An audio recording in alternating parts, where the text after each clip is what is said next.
I didn't really cope with switching off. And that's the personal toll. I couldn't switch off for a number of reasons. One is the problem in front of us. But secondly, I loved it. There was an addiction.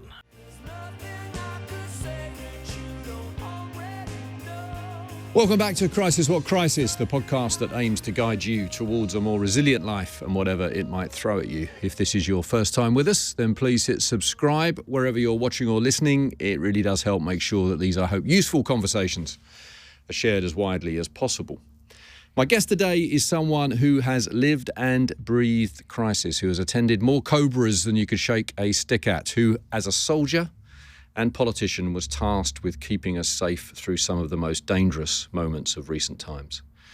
As Security Minister and then as the longest-serving Conservative Defence Secretary since Churchill, Ben Wallace managed crises including the 2017 Westminster terror attacks, the Salisbury Poisonings, the military response to the pandemic, and, of course, the Russian invasion of Ukraine. Earlier in life, as a Scots Guards officer, he was mentioned in dispatches after thwarting an IRA attack, but also suffered the pain of losing colleagues whilst on tour in West Belfast. He was with the group that brought back Princess Diana's body from Paris, and as a member of the Royal Company of Archers, stood vigil by the Queen's coffin. Against a backdrop of near constant political chaos, Ben has stood out as a politician who put service first, more often than not avoiding the Westminster game playing that has plagued his party for a decade. He will stand down at the next election and has talked about the very personal, very heavy price he's paid as a result of the jobs that he's had. Ben Wallace, welcome to Crisis What Crisis. Thanks, Andy. How are you? I'm good. Good to see you again. Good to see you. I'm enjoying the wind down. I was going to ask, how did it feel on New Year's Eve going into what will almost certainly be your last year as an MP?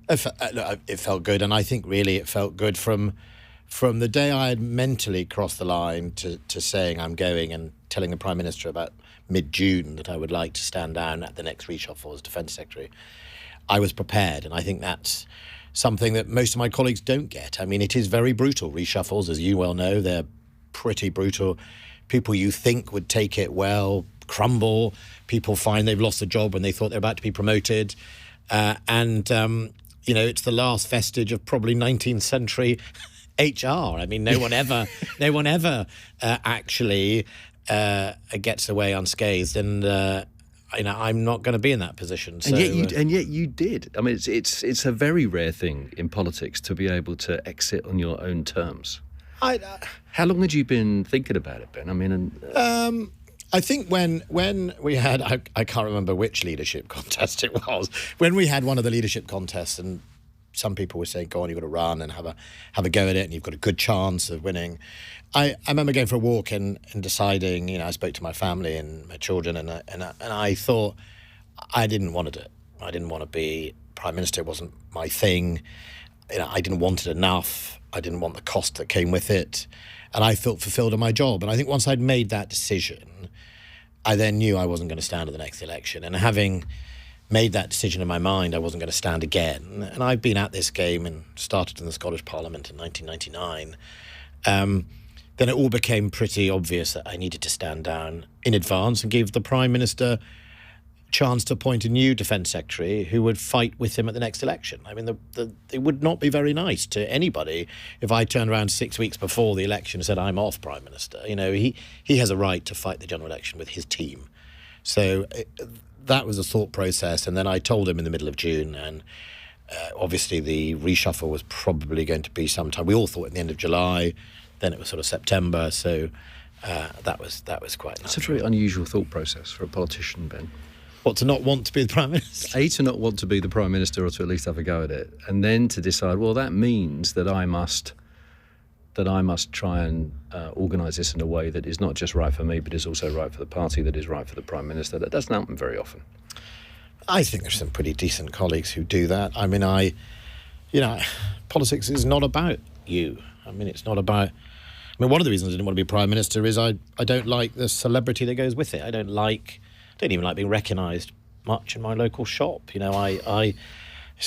not why I went into politics. And I think I felt I'd been given a really amazing chance. I mean, I didn't expect to be even elected, let alone Secretary of State for Defence. So I think I felt pretty fulfilled. And, we can all treat all of ourselves better in politics, all our colleagues of all parties. I've just come from the tea room chatting to John Speller, one of the Labour members of the Defence Committee, and some of these guys are great people. And I think if we were just a little better to each other, we might have a chance of improving the reputation of politicians in this country. Ben, your father grew up as an orphan, I think, in a mining village in Fife. Let's start there, can we? Okay, yeah. Tell me a little bit about him. Tell me a little bit about your upbringing. Well, so my father grew up in Kirkcaldy, same place as Gordon Brown. As my father used to joke, the two people of who you wanted to marry or know in those days were the son of the manse, Gordon Brown, or the daughter of the GP. My father actually, he wasn't from a working class background. His father had been a solicitor, but had multiple sclerosis. He'd been a great sportsman. He'd been captain of, I think, East Fife Rugby and a Scottish trialist, got multiple sclerosis. And in those days, there wasn't much help for chronic illnesses. His mother had died basically giving birth to him, so he had no mother. He had a stepmother. And then when my father was about 15, his father died. So he grew up in with no money really in Fife, Labour heartland. And his great cousin ran the draper's shop in Kirkcaldy, or Leven actually, in Leven. So yeah, he came from a background where I think he had access to people and experiences of people with a broader horizon, coming from, in a sense, a middle-class background, and had been motivated, I think, to leave. He said he went on national service. He went to fight in Malaya against the then Chinese communism. He was an 18-year-old. He came back. He said he remembers coming back, proud young man, done his service, thinking, I'm a bit of the bee's knees. And I think he said the local butcher said, well, thanks very much, but, we need to just get on and get down the pit or do something like that. Now, he was never going to be a miner, but that was the communities he was in. And he said, I had to leave. I had to escape. So he luckily went down as a sort of step uncle and went down into London. And that's where he met my mother, who was also Scottish and a teacher from Perth. So and that was really... So he said my influence has been very much my father and my mother, really, about their experiences. My mother, much more sort of Scottish middle class, son of a daughter of a dentist, but an artist and quite creative. And a lot of her friends, I always, in my young childhood, we lived pretty near where Glastonbury Pop Festival is. It used to be called Pilton Pop Festival in my day. It was in the 70s. It was really a hippie gathering, and my mother would have some of the hippies to stay, and Roger, who built the stage, the pyramid stage, would come and stay. And my first job was on a burger van in we all called it Pilton Pop Festival in those days. But so I think his, he was a single child, his determination, in a sense, doing it on his own, was always part of it. But he went to work in advertising in London. And what was fascinating in that world is, as I grew up, and, some of the people he got to know became some of the early architects of New Labour, actually. My sister shared an office with Peter Mandelson at one stage in the 1980s. That Thatcherite change that was happening was really real, that there were lots of people of non-traditional backgrounds, like in University Sajid, who they wanted to be successful. There was no sin in being successful, although old Labour would have told you it was, but new Labour wanted to embrace that. And those sort of people were really the people I sort of came in touch with as I grew up. So the sort of political mood at home was one of aspiration, was it? It was always get out and do it for yourself. Yeah. It's down to you. Down to you. Yeah. But it was fairly pan-political. I mean... not tribal. Not tribal. I mean, I've never asked my parents how they voted, actually. I sense that in large parts of my parents' life, they were definitely conservative. But I remember my father in the older days, when The Independent was a centralist paper. My father would have been a Times, an independent reader, in those days. And definitely saw, just like Sajid did, the dangers of the sort of... the old-fashioned, didn't go to the right school type thing. Yeah. And was absolutely, was driven. A determination to better his lot from what he came in as. But the army was a clear choice for you. Yeah, I mean, it definitely was. But it was. I've always been lucky. As a child, I remember my father would take me to Bovington, which was the tank museum, and I used to love it. I used to love it. So I was always liked the idea of the army. I loved it. And when I was at school, I had a fantastic teacher called Mr. Thomas. Mr. Thomas, Clive Thomas, taught me and quite a few of our friends in politics. And he was the one teacher that absolutely inspired me into politics. And funnily enough, when I got to Parliament, after Eton, it turned out that Millfield, which is a public school, had at that period, had the second highest number of MPs, and they were all taught by Mr. Thomas. And there was Ruth Kelly, if you remember, the Labour Secretary of State. Yeah. There was obviously myself. There's the MP for Bridgewater. There was Julian Smith. We were all taught. Margot James. We were all taught by him. I mean, he's dead now, sadly. But and to this day, I never knew what his politics was. But he was a great inspiration. I mean, it didn't help my grade. I think I got a D. But I mean, but he brought it to life, and those two things sort of channeled. So politics and army were in your mind. Yeah. And were you as clear-sighted as it's going to be the army for a while, and then politics for sure, or were those just sort of two? No, there were always things that sort of came along, and so when I left school, I went to do a ski season in Austria, and I was a ski instructor. And obviously, the Cold War was on still then. It was 1988, and of course, the British Army of the Rhine was there en masse in Germany, and during the ski seasons, they would come down and race and do adventure training. So I used to see the army do all this. And I thought, wow, I like the army, and I love skiing. Why don't I join the army? And that's exactly how I ended up. So I joined the army completely naively, right? Because I just like the cold and the snow and mountains. That's what I love. And in 9.5 years or 9 years of the army, I think I went once. But I did get sent to Central America. And you did a lot of travelling. And it's like, I don't like creepy crawlies. Why am I sitting in Central America? I just want to go skiing. So it was great fun. I was never going to be a high flyer.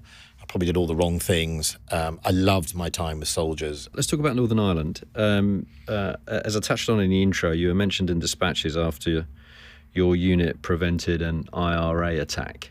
I mean, that's your first experience of crisis, would you say? You discover a device, right? I think it was intended for you. I think a lot of things had sort of incrementally grown into my experience. So when you're a ski instructor on the mountain and someone's head breaks open, or you find a body on the mountain because someone's died the night before, or that happened. Or there's, I think there was an avalanche safety exercise that was once happened, and I think one of the ski instructors died that day in the hypothermia, or people would, there would be accidents on the mountain. So you start to learn about, having to deal with things where it's just you on a mountain or you and your class.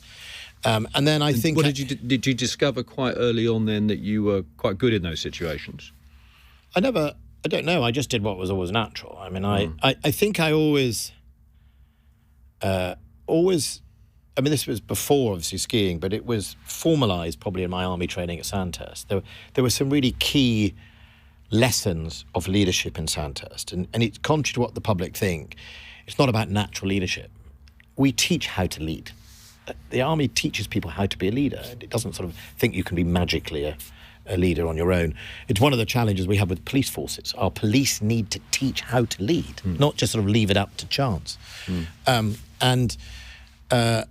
There were a number of main lessons or quotes that never really have left me. One was the maintenance of the aim, which is often how you win battles, but what is your aim? And you maintain it and you fix on it.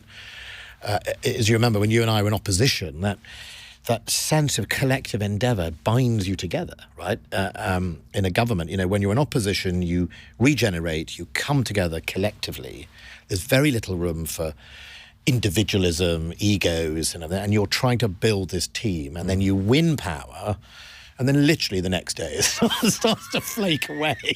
I mean, the pendulum swings, but literally that collective agenda starts to loosen. Yeah. Which is why the coalition perhaps was slightly different, because it actually slowed that usual fragmentation down. It did. Also, the Lib Dems had nowhere to go. Exactly. But so the maintenance was the aim. But the other one was have a plan, right? Don't make a. There was a great advert once about, I think it was pensions or something. I can't remember the name of the company, but the strap line was, "Don't make a drama out of a crisis." And I've always insurance company, wasn't it? Yeah, I think it was. And I always think that is the correct thing. Is crises happen in life.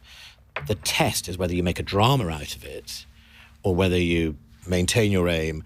And then the most important thing, I think, of all leadership. I mean, it's an army phrase, but actually it applies in politics and in corporate leadership, which is. The test of leadership is when you go around and visit troops and soldiers, the question to ask is, what is your high commander's mission and your role in it?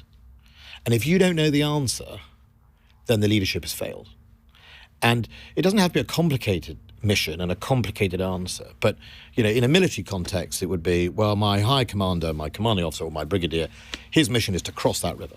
And what's your role in it? Well, my role is to bring the bridge from the rear echelon to the front. But then you also need to know that the soldier, the most junior soldier, understands their role in it, and that's how you lead. And if you don't have a plan and you can't communicate it, it drifts and very good. People argue. Let's go back to the bomb. Yeah. Well, that's a proper moment of crisis, right? You're on patrol. You, as I understand it, you discover this device. Yeah. That device was intended for you. Well, we never really know exactly who it was intended for, but it was primed and ready to go. It had its detonator in. Yeah. The guy who had made it was carrying it to the hijacked car, saw my patrol and saw one of the teams that had come up behind and hid it behind a board, and then tried to do a runner hiding behind a house. So there was this bag. I think one of my lance sergeants got on the radio and said, "I think I've found something." The guy's hiding. So we went over. I went with the IEC police officer, and I remember unzipping this little white bag, and there was an old-fashioned sweetie jar. I think it was still bullseye. I think it actually was a bullseye label, if I remember right, with Semtex and nuts and bolts inside it, and the detonator coming in. And once the person who was about to carry it had spotted that we knew what it was, he then sort of jumped over a fence, and there was a chase, and then, there was a bomb, and it had been made in the house next door, and so it was a sort of. But you are trained for that. There's training, but there's also sort of natural instinct, and and this is demonstrated later as we go through your political story. You are not someone who is inclined towards drama. It strikes me in the way that you've handled yourself as a politician. That's come obviously partly as a result of your military training. Do you think it's also come as a result of your upbringing, of your mum and dad? Can you sort of trace that back to? I think, or do you just think it's how you are? I think.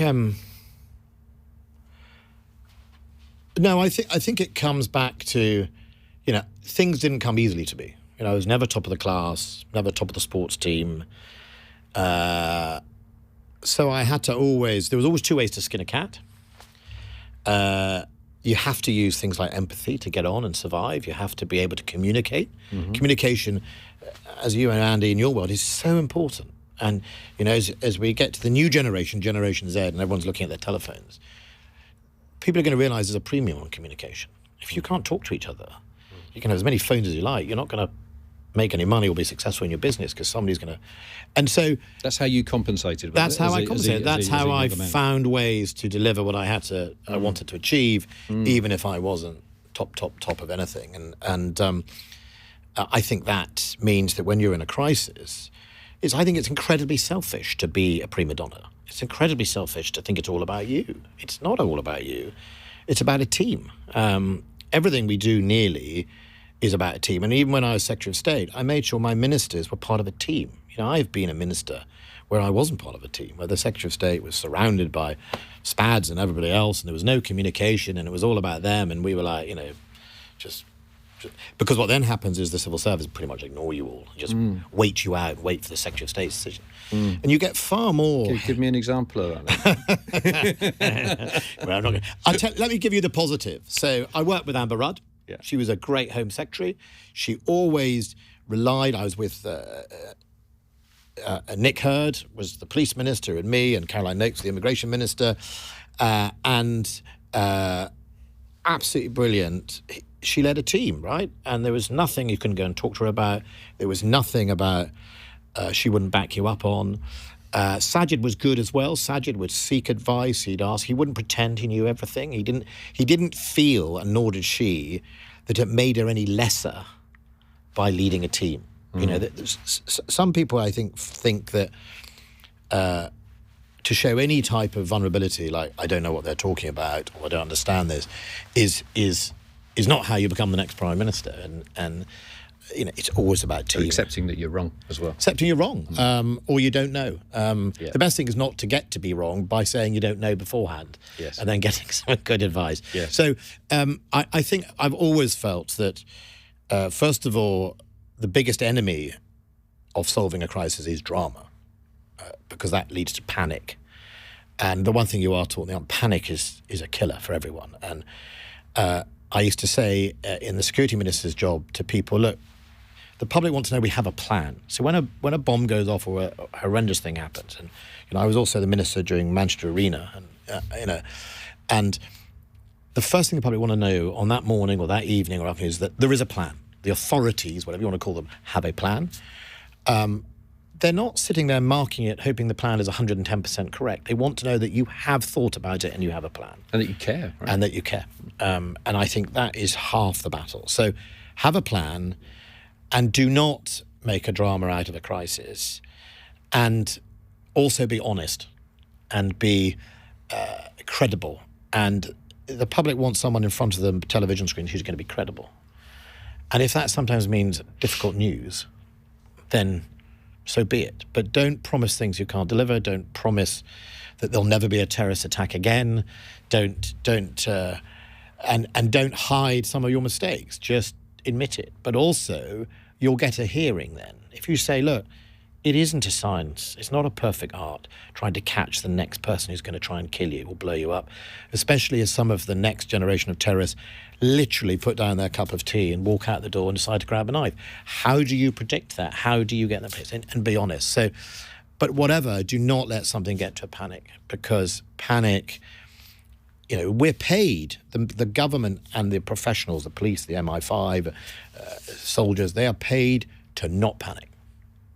And have trust in them. Ben, you left the army because you said you realised you weren't going to be a high flyer.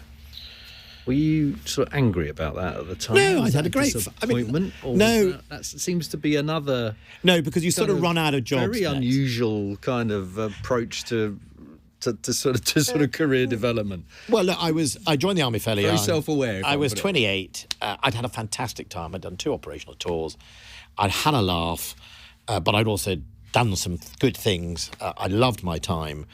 But, you know, when you sort of realise that you certainly aren't the golden boy and it ain't going to fall on you, but also what happens is the next jobs start to become less appealing. Why weren't you the golden boy, do you think? Well, I've never... Because obviously these people that were making judgments about you got it wrong, right? Not necessarily. Maybe I was wrong. Well, because what came after, right, is being a Secretary of State and being rather suggests that they got it wrong. No, I don't know. I think I might not have been a very good senior soldier at all. I mean, I don't know. I mean, some of it's a different skill set. But no, I don't feel in any way angry. I loved what I had. I loved what I learned. By being what was then called a non-graduate, I got quite a lot of time being junior officer, so that was quite fun, because I had spent more and more time with soldiers and getting the privilege of leading soldiers, which is always good. And I was only 28, so I thought, well, I'm not going to... I didn't want to get to myself to be 35, 38 and miserable. And I think the thing is always be aware amongst you when you're around in a newsroom or anything else, you see all those people who really should have gone and got a different job 20 years ago, and you think I don't want to be that person. So I always thought, well, I'll leave on a high. I had a great time. So my memory of it is great. That some of the people are still serving, but I mean, the one thing if I can criticise myself. It's easy to say it in a but I've never been good. Same in politics. I was never a suck up. I would never suck up to anyone. And you're not very good at managing up. No, is that what we call it? The problem is I used to then wear on my forehead why I didn't think I should suck up to those people. Because you'd say what you thought. I wasn't clumsy. I wasn't sort of brute about it, but I just wouldn't suck up. And I wouldn't be a sycophant. And I think that. Chosen two careers that probably usually, they don't usually reward that. And I am very lucky to have been the Secretary of State, because a lot of my colleagues who had the same view didn't get to be a minister. So my timing was lucky, I think. So you had these two things anyway in your mind, right, with politics as well, from an early stage, as you discussed, and you make the decision to sort of take the easy option to go to Scotland as a Tory. Yeah. Which obviously is that's called naivety. That's the... Total naivety. So you're 28 years old, you're MSP for North East Scotland for the next 4 years. That is a tough environment. One might argue one might imagine a continual environment of crisis. Yeah, so I mean, my parents were living back in Scotland by that stage. They'd been to live in America for nearly 10 years in Pennsylvania, actually 5 miles from President Biden, so on the Delaware border. They'd come back to Scotland. I passionately didn't want the United Kingdom to break up.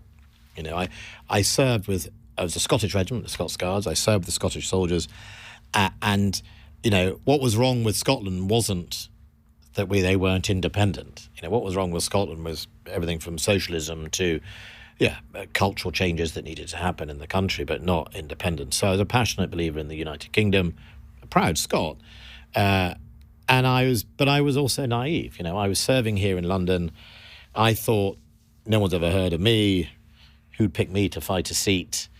I'll get some very safe Labour seat 6 weeks before the Scottish Parliament election.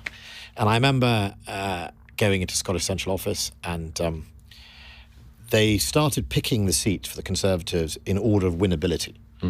So the ones that were the most winnable in 1998-99 was West Aberdeenshire, Kincardine, which is sort of Balmoral, Tweedale, Ettrick and Lauderdale on the borders, some of the old Tory seats at the borders, Perth, Tayside, Eastwood and Glasgow. Anyhow, I thought, well, I won't pick those, I haven't done my time.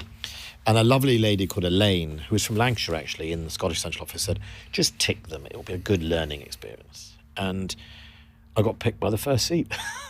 Now, I think, because I was the only one under 60, who wanted to be the Tory party in 1998 in Scotland. I mean, you can imagine, we didn't have any MPs, we were wiped out, we controlled no councils. Who was leading the party then? At that time, the leadership became David McCletchie led it, and he was great. He was a very good man, a good leader. But the chairman of the party at the time, Raymond Robertson, I think was an ex-MP from Eastwood. He was the chairman. But I was, and literally overnight, I left the army in 5 days. I got on a sleeper, got out at Gleneagles near where my parents were living then. The next day I got on a train, or drove up through Glenshee, and I lived in Balmoral. I mean, I lived in a place called Braemar, which is the coldest village in Britain. It gets down to like -19 sometimes. The office was in Stonehaven, which was 60 miles away because it was big landmass. And it was just me and the factor, which is the land agent of Invercool, a big estate. His wife very kindly let me have the cottage next door, and I lived there for 6 months. I bought a dog, and there was me and my dog, and I bought a dog called Sally from a keeper, and I learnt my trade, and I loved it actually. Your mind was always though on Westminster, right? Yeah. So you ducked out of politics for a couple of years, worked in the commercial sector, and then but your plan, I assume, was always still to look for that opportunity to get into Westminster. And that's exactly what happened in 2005. And you become the MP for what was then Lancaster and Wyre, right? Your first big Westminster campaign focused on the expenses scandal. I was in the leader's office then trying to work out how to navigate what was a pretty existential crisis for many MPs. Your campaign, I remember well, did not make you popular amongst some MPs, particularly those who had moats or duck houses. Yeah, I remember getting shouted at. I remember getting shouted at in the division lobby. Yeah. I mean, I was, again, maybe some of this is naivety. I'd come down from the Scottish Parliament where everything was transparent. And I would keep a record of my expenses here. And I think I was fed up with innuendo. You know, that there was always this wink, wink, oh, yeah, put it on expenses, mate. You know, you'd go into your local butcher's and someone would say, oh, you put that on the expenses. And I thought that's pretty unfair to my wife, Liza, and the family and me, that, you know, that actually transparency will hopefully see off that whole episode. And, you know, the best, you know, transparency also makes the public, they get the benefit of the doubt, not the politician, right? So I thought, well, Isabel Oakeshott, I think, was the political editor of the Sunday Times at the time, and I said, well, I'll publish my whole expenses, right down to a £1 parking ticket, and the public can see it isn't full of what it is, you know, hot tubs and all sorts of things, right? You know, so I thought, what? And you scared the living daylights out of everybody. And it was all published, and then I got shouted at the next day by one of my colleagues. You fool, what have you done? It turned out there was an awful lot of colleagues who did put things like that on their expenses. Yes. But I think it was the right thing to do, and I didn't do it, again, for popularity. I just thought it was the right thing. Yeah. A proper moment of change as well in British politics. Yeah, I mean, the Telegraph expenses scandal came, I don't know how long after that, but it was the same. You know, it was there. They were needed to be addressed. But then, I'm afraid, if I look back on it, going back to don't make a drama into panic, there was a panic. And some of the response from both my party and from the Labour Party was an overcompensation that trashed a lot of pretty decent people. You know, it was like you had to pay something back. Yes. Even if you had nothing to pay back. It became as, oh, you've got to. And I mean, they were threatened. You know, if you didn't pay it back, you would lose the whip. It's like, well, hang on, some of them have done actually nothing wrong. Yeah. And it was a star chamber, and it was very difficult. It was a kangaroo court, I think, for some people. Yeah, very difficult to navigate. Let's fast forward a bit to 2016, and you are then managing, or you decide to manage, Boris Johnson's campaign for the party's leadership. I'm going to ask you, Ben, what is it that first attracted you to the politician Boris Johnson? Because so much, if I can put it this way, you know, and we've heard enough of your story already. You know, it doesn't strike me as being obviously aligned with the Boris Johnson worldview, if I can put it that way.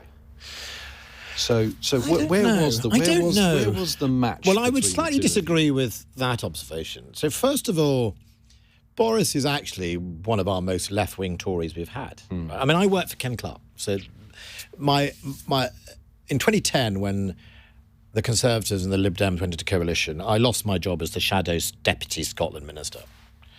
And to compensate, they said, would you like to go and be Ken Clarke's PPS, which is an unpaid quasi-government role? And it was the best thing I ever did. And I learnt from the knee of one of our best politicians of a generation.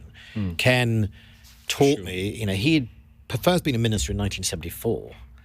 He taught me about when to get excited about things and not. He taught me about the very important lesson of the relationship between a department and number 10. And took things in his stride. But Ken and Boris have one thing in common, which is they genuinely like people. They are interested in people, and politics is about people. It's not about a game. And, you know, Ken is, again, at one level, well, economically, he's off the right of the Tory party. I mean, this is the irony of where the Tory party finds itself post-Brexit. Used to define itself by whether you're pro or anti-Europe. If you were pro-Europe, you were defined as left-wing. If you were anti-Europe, you were defined as right. But, as you see, Boris often gets labelled right-wing, but his economic policies and social policies are on the left of the party. Ken Clarke was a Thatcherite economist. He was on the right, privatised, reformed the NHS, deficit hawk, you know. But because he was pro-Europe, he was viewed as left. So But they both genuinely loved debate and people of different persuasions. And, you know, I would sort of ask Ken, you know, what are you doing tonight? And he'd be going out with some of my most right-wing colleagues to a jazz club or something, because he just was interested. Partly because he'd seen it all, right? Yeah, It's that point, and he'd seen it all. And he used to throw out some of your advisors from Number 10. They'd come into the room and try and throw their weight around. He'd say, get out my department. You haven't even read it. Yes. And it was always very amusing. And because he didn't really use a mobile phone, I became his walking mobile phone. Every time Number 10 there was a crisis, they'd get me on the phone. You've got to go find him. And he was brilliant to learn that. And, you know, what a man. And so... You have moved this conversation away from Boris Johnson and towards Ken Clarke. No, the conversation is Boris and Ken ultimately liked people. Yeah. And they weren't uber dogmatic. And I think good Conservatives are usually very pragmatic. It's why as a party we have survived hundreds of years. Yes. We are pragmatic. Yeah. There's truth to that. But pragmatism, I suppose, Brexit, you know, you tried to dissuade, I think, Boris from making the decision that he took on Brexit. You remember that conversation? Yeah. No, I mean, he pretty vividly.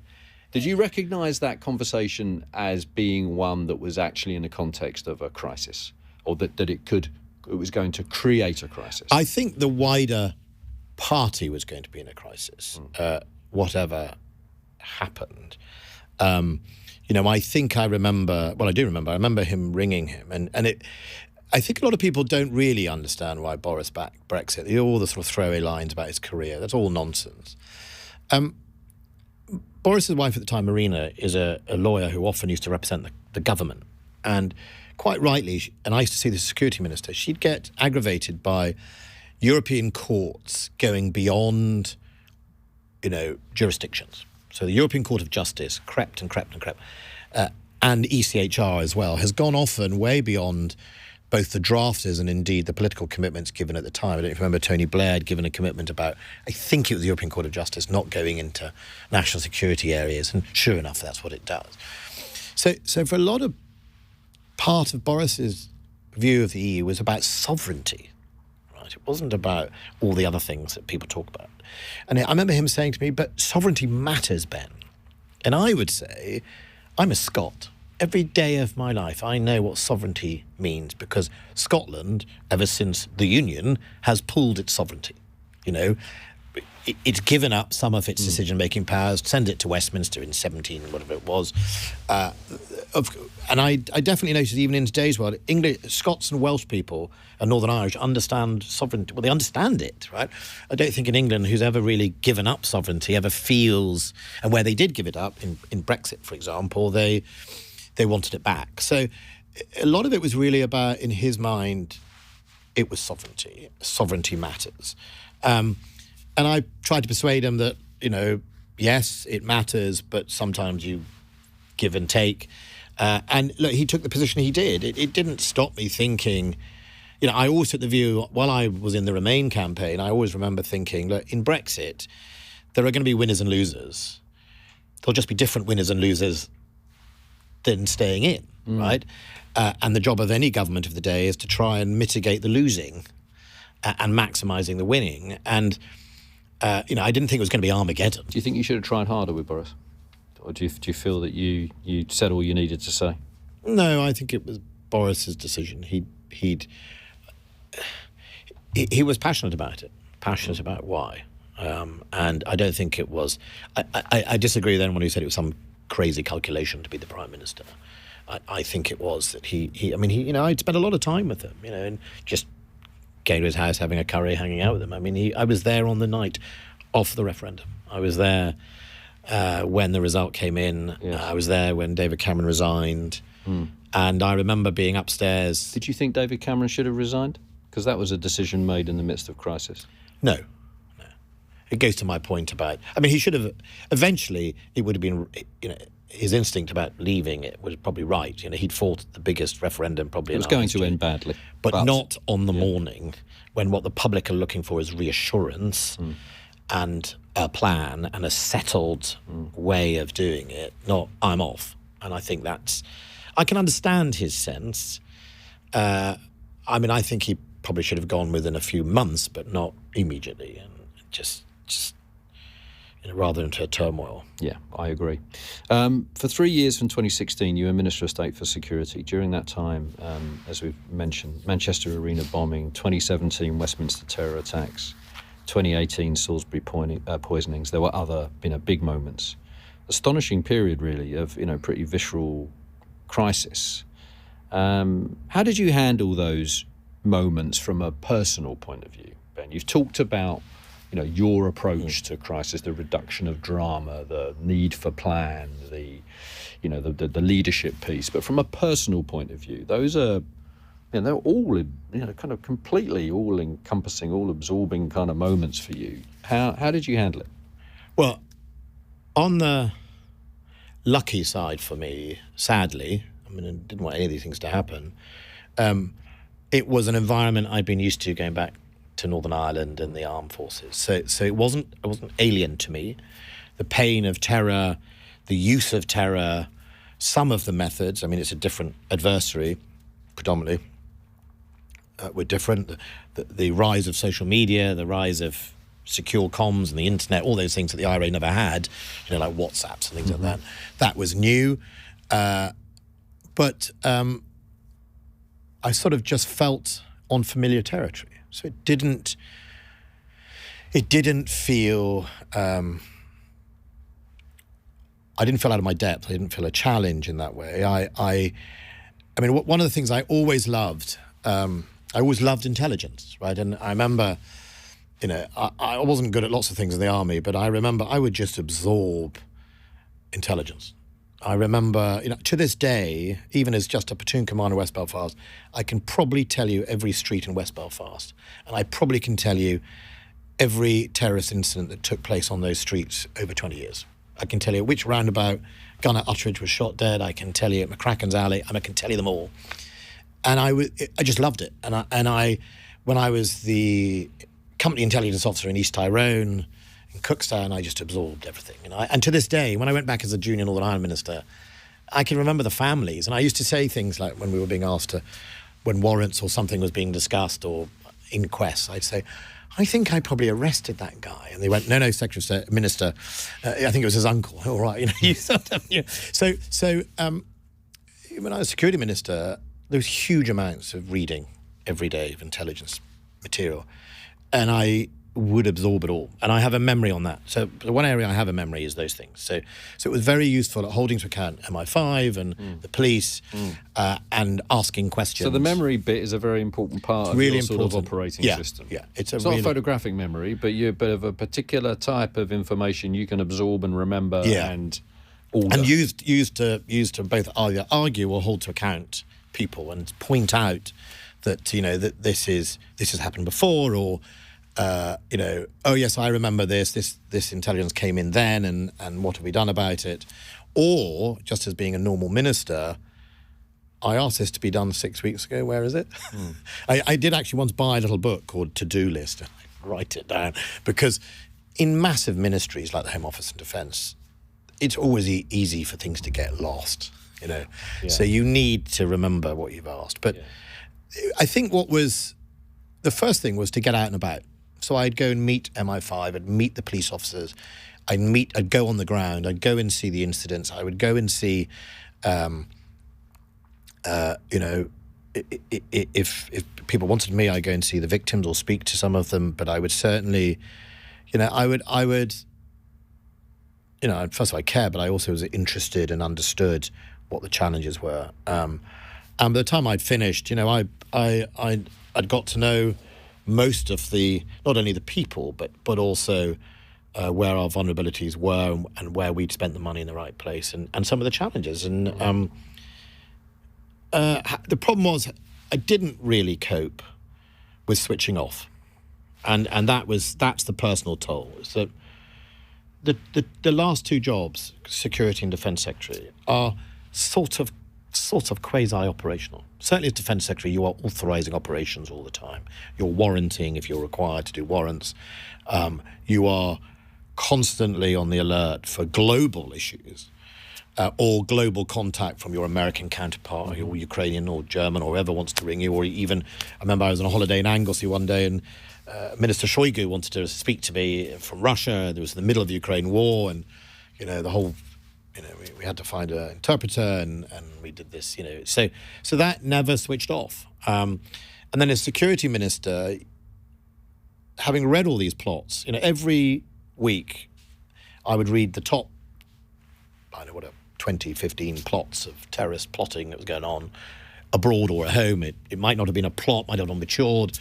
And then I also had organised crime. So I would know the top 70, 80 organised crime investigations by the NCA and police organised crime. So you're carrying all the time. Yeah. Or likely crisis. Yeah. And it would in your head. Yeah. And you couldn't. We had this conversation with Sarge, who was also dealt with a fair amount of crisis during his time in politics.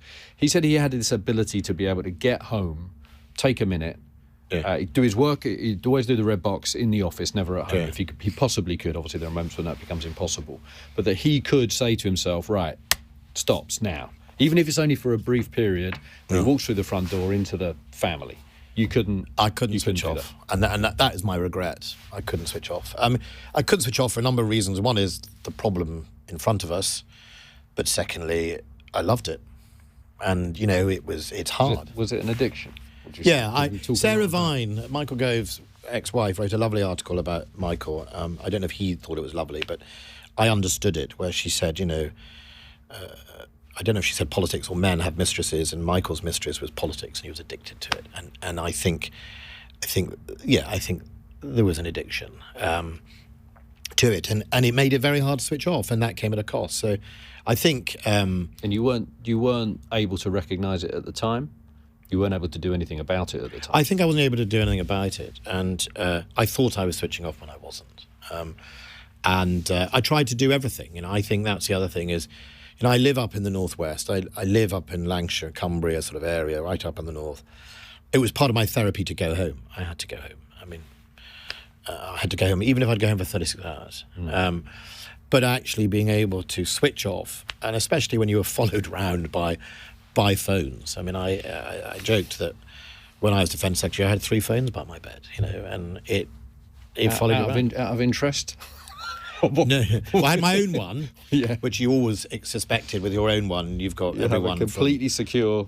You have a secure one, a medium. They're different. They're different levels of security in your own one. And but when the one that you know is secure is ringing. Yeah, but the problem is those ones are so secure you get warned it's about to ring. Yeah. But I think it's all I used to grapple with was, look, it's for defending this nation, and that matters, and it matters to all those people who could be vulnerable, and sometimes you take personal risk. If the men and women of our armed forces and our intelligence services can take risks, then I'm damn sure a politician can take a risk to keep them safe. It's his duty or her duty to do the same thing. And I remember going into a country, because I also had overseas terrorism, so we did a lot after, if you remember Tunisia and Sousse crisis, how do we make sure British tourists abroad are safe, right? And often in politics you get asked, why are you working with these countries? Well, I'll tell you why. 1 million British tourists go on holiday every year there. So whether you like it or not, if we don't work with their intelligence services, British tourists could be vulnerable. I remember. So Ben, sorry, you're aware of the toll that it's taking on you and the family. You're married, you've got 3 kids at this point in your career. And you're not able to find a way to organise your professional life that allows some space for family, some space for what you say yourself is the is the single most important thing that you had. Is that? I suppose my question is, what could you have done? I suppose. Given the level of incoming, given the sense of responsibility, when you now look back at it from this distance, as you're heading out of politics, what would you say to yourself in that situation, if you like? What should you have done? I think one of them, and I desperately and needed Eliza want to do this, one of them would have been to live in London. I live 270 miles away, right up in the north. So the children were up there. I was down here, two different worlds. If we'd lived in London, I would have come home in the evening at least and spent the night in my own bed and seen my children and maybe been better at it. But also I believe that you live near or in where you represent. So it's quite a tension in politics. You know, I love North Lancashire. I love where my children were born. I love the people I represent. Very privileged to represent those people. I don't mean it in a sort of shallow way. They're just good people with good ethos, and you know, I'll stay up there, right? I'm not going to suddenly disappear off and go live in another part of the country. I like my constituents, and I like the region, the Northwest. So I think that would have been the price we would have had to pay. But also, I suspect, find a way to delegate more. The problem in our system is it's very hierarchical, and in law, the Secretary of State is the authority, not the Minister of State in many areas. And you know, ultimately, the civil service will work to the Secretary of State. Now, I hope, and if you spoke to my junior ministers, they would agree, I did everything I could to make sure my junior ministers were given as much free rein. I trusted them. But sometimes the challenge of the bureaucracy that is British government, and you know this most, is if you want to see something through, you have to just be relentless on them, because bureaucracy will slow it down, kill it off, divert it, and then the Treasury will appear and always kill it off. So it's that awful, I used to sort of joke with my officials, belligerence is a quality, especially when dealing with number 10. Because you know, Ken Clark taught me, Secretary of State's run departments, not number 10. And that is true. And don't tell number 10 I'm telling you that. Ultimately, I could have tried to find a way to delegate more. Yeah. It's quite a hard question, really, because at one level, I do not regret that I could devote my time to keeping this nation safe and supporting the men and women of the security services, the police, and the armed forces. They are amazing.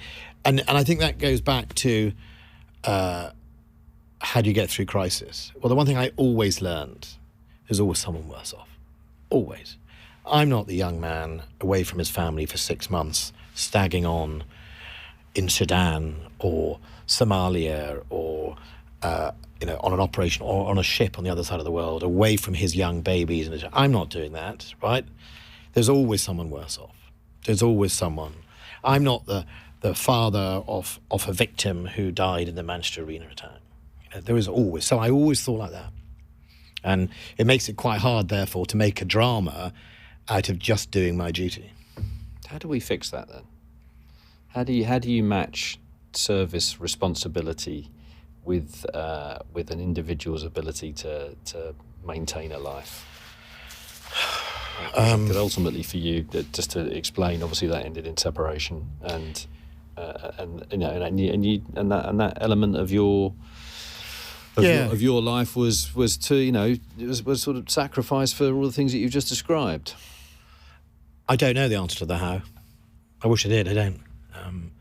I don't. I mean, I think high pressure jobs always produce some of those breaks. I mean, you will know the bubble. I used to ring up some people in number 10 and said, you've got to leave. You've got to go back to your Navy, Army, Air Force. You have to. It is. The bubble itself is an addiction, but it's also toxic. And it can destroy marriages, lives, families. The Westminster bubble is a thing. And it's terribly exciting. And I watch young MPs and researchers and civil servants come into it. And I see that addiction grows. I mean, you only have to watch The West Wing to see. That's right. It's very well encapsulated.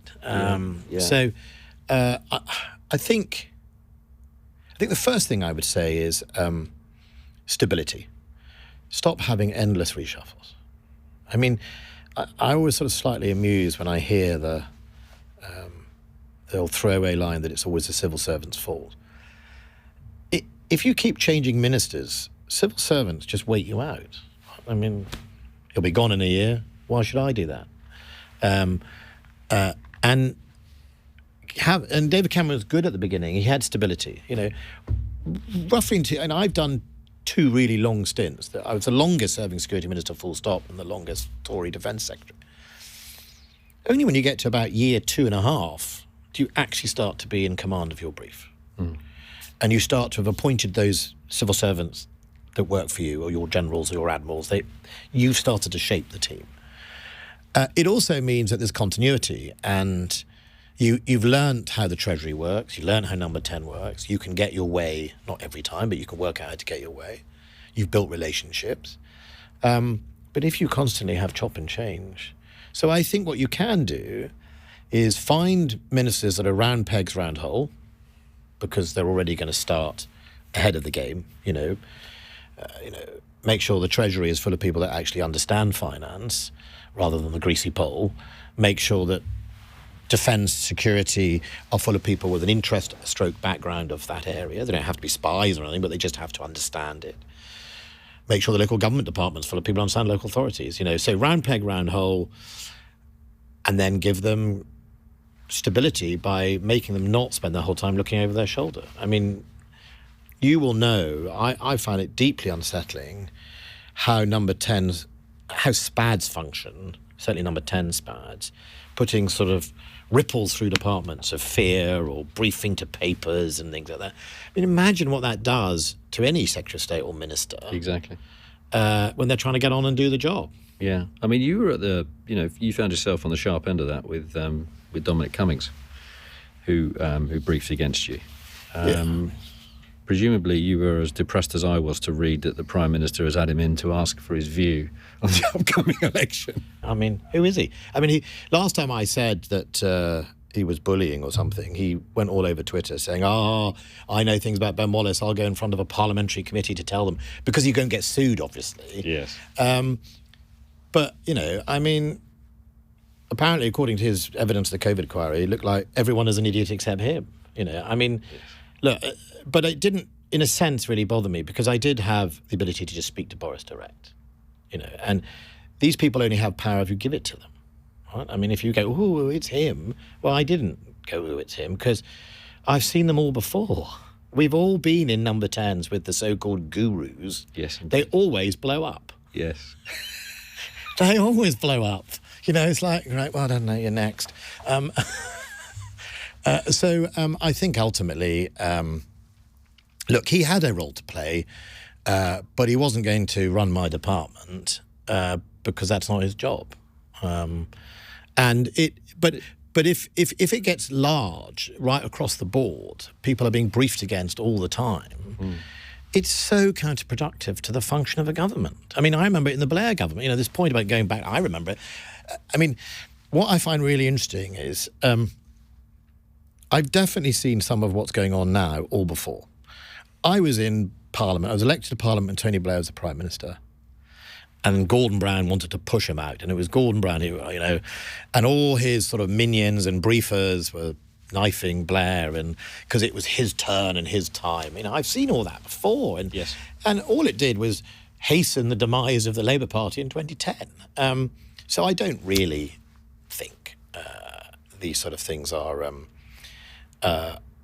necessarily helpful in any way. And so we can also do something about that. Well, what can we do? As we should have less SPADs for a start. Right. Okay. So you think the machinery around the politicians themselves is that's fundamentally flawed? I think, I think you are finding too many people. I think there are roles for SPADs, but they let the job of a minister and a politician is to learn how to govern, and that opens another question, which I think definitely will help in a crisis, which is we do no training for ministers. Nothing. I mean, it's staggering in this day and age that you can suddenly arrive and be Secretary of State for whatever. You can have done very little time as a junior minister and then run a department or a country or whatever. And in every other walk of life, there's training. I mean, every walk of life is training. We don't do any training. And then the other bit that I think we can help ourselves with is when you have reshuffles, you should actually have a handover period. Now, I know journalists love the such and such has been fired tonight, and the new person will be announced tomorrow. Yeah. And isn't it jolly japes and all that fun? Yeah. But ultimately, I handed over a department of £50 billion a year and 220,000 people with no handover. Yeah. No problem. But because of you, bluntly, that we shouldn't have blown smoke, because of the way that you took control of your own decision making and the way that you handled it, that would have been possible, actually, right? That could have been. It was, and there could have been an even more formal. The system doesn't like doing it. Sort of Braverman, I suspect the handover process would have been somewhat tricky, given the letter that she wrote immediately on her exit. If you remember, 80% of what we do is non-political. Yeah. Right? Yeah. I mean, even when governments change, we all love watching the removal van take the Prime Minister away, but that's no way to run a £1 trillion government. We should have, like in many other countries in the world, a period of handover. It doesn't undermine the party political agenda of the incoming or off-coming minister or even party. But, I now see decisions being announced or trying to be announced in defence that I'd said no to. Yeah. But immediately, he's gone, right, off these things. But if you have continuity and you can tell your counterpart, the Treasury's trying to do this, we don't actually have that, you actually manage to retain some form of political direction without having to start all the way from scratch. And I think a really good reform to help avoid crisis or be better at dealing with the crisis would be training, some form of training for ministers, stability, not constant reshuffles, and when there are changes to ministers, a proper formal handover that includes the minister. Yes. So the answer from the civil service, to my point, will be, no, we prepare the private office. Yes. We have all these books to hand to the new incoming minister, and we'll take it from here. I mean, that is the answer. Yeah. I remember having announced I was going, or they knew internally I was going, I spotted in one of the in trays of the civil servants the checklist, which was, pack up his office, cancel the pass, change pictures, seal documents. It's like this long checklist of evaporating you. It's like, but I ain't doing that, and that's what they do. And you're gone. You're out the door, you're gone. The media probably knows you're fired before you're fired. Yes. And that is not the way to run a modern £1 trillion organisation. And that is not the way to prevent crisis. Definitely not. Yeah. That's the crisis of Westminster, if you like. I know that you're also concerned because you've had such a view of it and been so involved in it. Ukraine, obviously, we've touched on very, very briefly. How concerned are you as you leave politics about the bigger picture, about the global picture? You've talked about Russia, obviously, in the Ukraine context. You've talked about China and other concerns. Just give me a feel for where your mind is right now, having seen so much. Well, I mean, sadly, my sort of predictions are so far coming to the fore. I said when I left that, look, I think towards the end of the decade we'll be in a conflict, a cold or a hot one, I don't know, but and there is growth at least on, I think, 3 fronts. The rise of China and the tensions there between the US and China and the Pacific are real, and I don't really hear much of a political solution to that. And ultimately, politics is going to be the solution in the Middle East, not war, and defence. Ultimately, you have to get to a post-war stage or argument stage, fight stage. And so that is a real spot of tension. Violent extremism is growing across Africa. We've seen a series of coups in West Africa, predominantly last year. We've seen a growth in the sort of power of Al-Shabaab, the Al-Qaeda aligned groups or ISIS groups in Africa with very little standing in their way. We've seen obviously Hamas, well supported by Iran, play out that awful terrorist attack of October the 7th and the following crisis that is now developing as a result, with the world trying to work out what to do next. And I think that I wouldn't believe anyone who thinks they've got a solution at the top of their head. And all the time, we haven't yet committed to spending any more money on defence and security. I always wanted more, not greedily, but since the Cold War, the Treasury took the peace dividend, and I accept that, right? After the Cold War, the public deserved some of their money back, right? And we spent it on other stuff.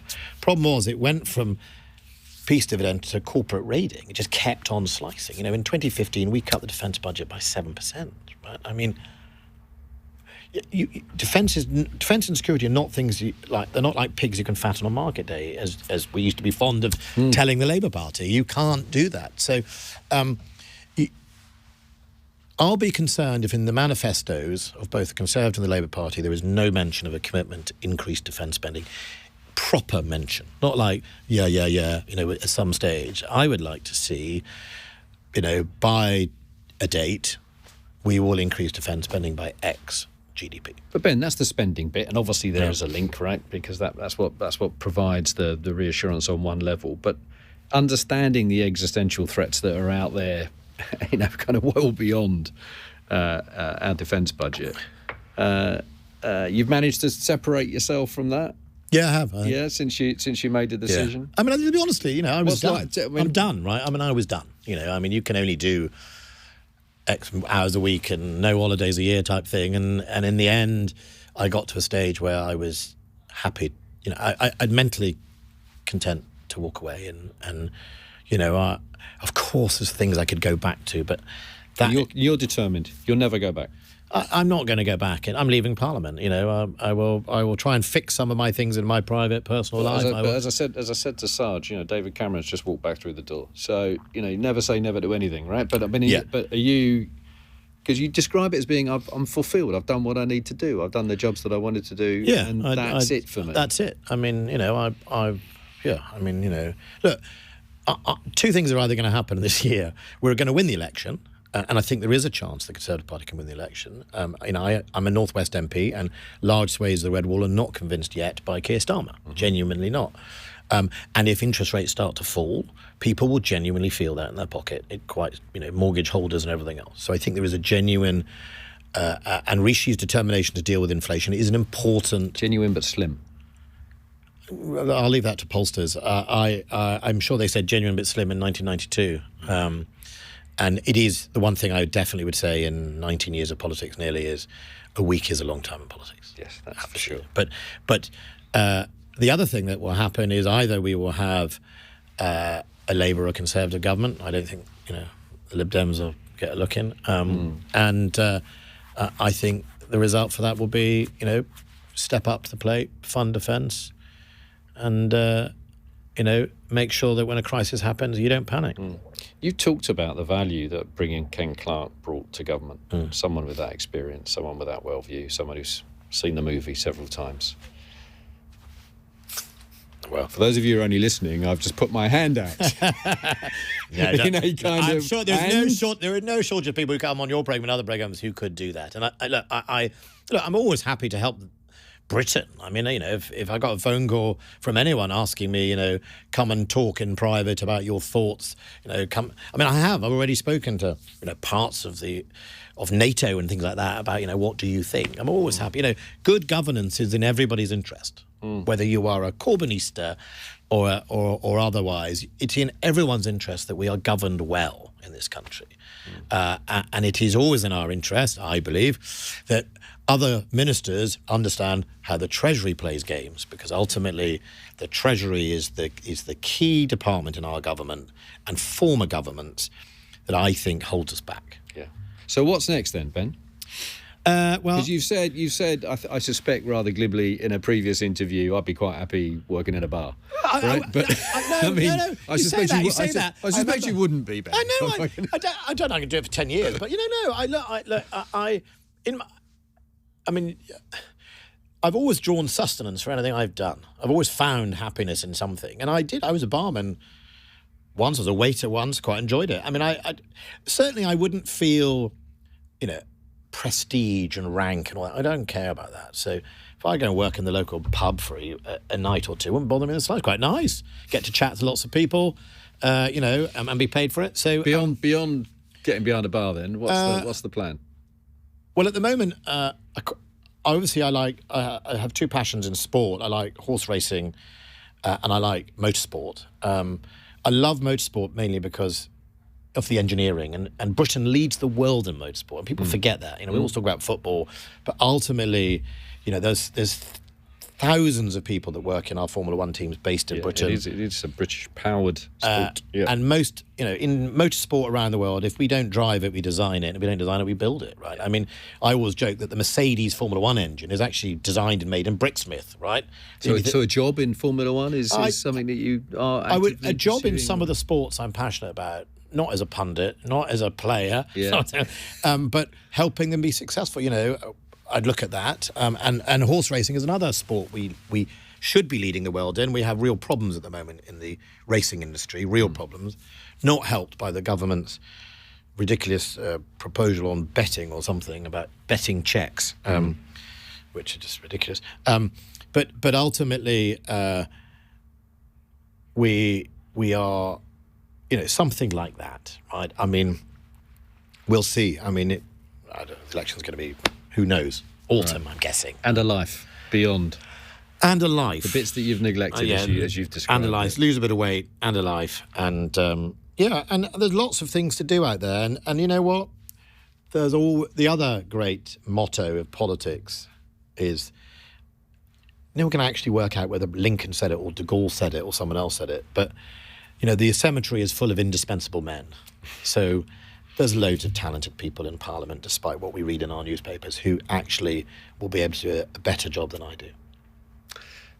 Ben Wallace, we've ended on a characteristically self-effacing point, but thank you for coming in today. And it's very unfashionable to say this these days, but also thank you for your service. Oh, everyone sort of done it. If you've enjoyed this conversation with Ben, please do give us a rating and review. It really helps. And if you hit subscribe wherever you download your podcast from, you will find a lot more useful crisis conversations. You can follow us on Instagram and TikTok, and you can watch the full episodes on YouTube.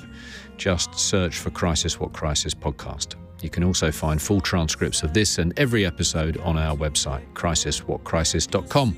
Thanks again for joining us. Reason to want you. Yeah, you see.